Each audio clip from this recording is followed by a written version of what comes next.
Un appel? Waouh! J'ai un appel de une parole pour toi. Allez, on se connecte, on décroche. Oui, allô?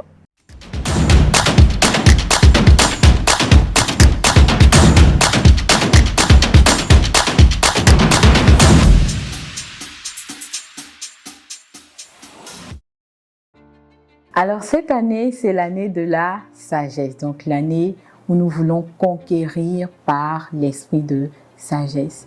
Et en y réfléchissant, en m'interrogeant sur ce thème, en espérant, en demandant, en désirant la sagesse, je me suis rendu compte qu'il y a une forme de sagesse qui est méprisée et pourtant qui peut vraiment nous aider à nous améliorer et à connaître une manière différente de faire les choses. Et cette sagesse, ce sont les reprimandes. Waouh! Est-ce que tu es à l'aise avec les reprimandes? Est-ce que tu es content lorsque tu reçois des reprimandes? Est-ce que tu sais accueillir des reprimandes? Dans Proverbes chapitre 1, verset 23, la sagesse parlait, elle s'exprimait et elle a dit « Tournez-vous pour écouter mes reprimandes ».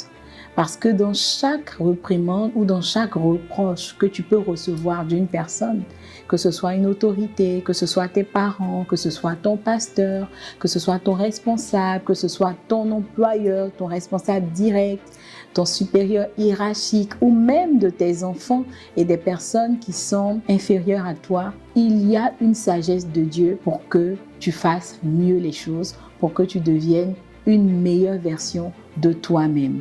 Les reprimandes, ce sont des sagesses cachées dans des reproches, des sagesses cachées dans la gestion de l'erreur, dans la gestion ou notre manière d'aborder des choses que nous n'avons pas réussi. Alors aujourd'hui, tu dois comprendre que lorsque tu reçois une reprimande, tu es en train de connecter avec la sagesse. La sagesse se rapproche de toi à mesure qu'un conseil, un reproche, une reprimande se rapproche de toi. Alors, je veux te donner juste 3 secrets pour pouvoir accueillir les reprimandes. La première chose, c'est que tu dois rendre grâce à Dieu d'avoir quelqu'un qui peut te faire des reproches. C'est une grande grâce d'avoir dans sa vie quelqu'un qui peut te dire la vérité. C'est une grande grâce d'avoir dans ton environnement quelqu'un qui peut te regarder et te dire « tu as mal fait ». Beaucoup de personnes se sont perdues, beaucoup de personnes ont foncé la tête baissée dans l'erreur et dans le mal parce qu'il n'y avait personne autour d'elles pour les rattraper. Il n'y avait personne autour d'elles pour leur dire « tu fais mal, non, il faut que tu mettes de l'eau dans ton vin ». Il n'y avait personne. S'il y a quelqu'un autour de toi qui peut te dire des choses que tu fais mal, alors tu es béni et tu es heureux. Si tu veux grandir dans ta sagesse, commence à apprécier l'opportunité et dis merci à Dieu pour les personnes qui sont autour de toi et qui te disent que tu fais mal. La deuxième chose, c'est qu'après chaque reproche, pour pouvoir accueillir la sagesse cachée dans la reprimande, tu dois danser.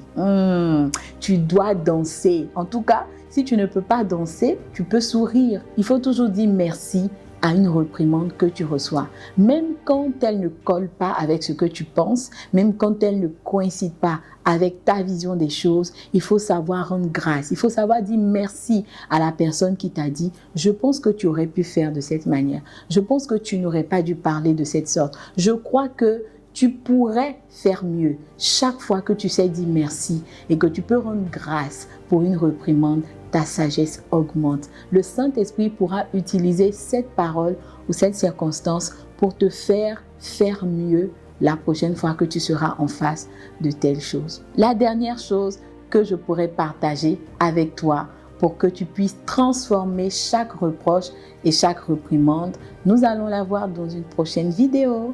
Que Dieu te bénisse.